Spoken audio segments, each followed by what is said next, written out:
In this question, you have to point out the option that includes the correct events that occur during inspiration.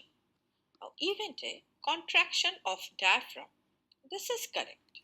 During inspiration, the diaphragm contracts and moves downwards, increasing the volume of the thoracic cavity and helping air to enter the lungs. Event B, contraction of external intercostal muscle. This is also correct. The external intercostal muscles contract during inspiration, raising the ribs and expanding the chest cavity, which further increases the thoracic volume. Event C, pulmonary volume decreases. Now, this is not correct.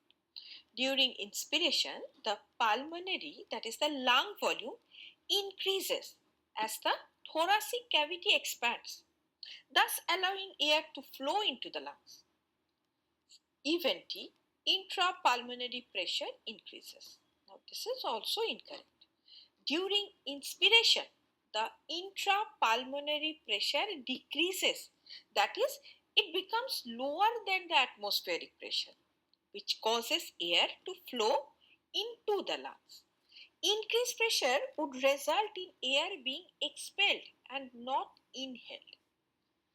Hence, the correct answer is option C.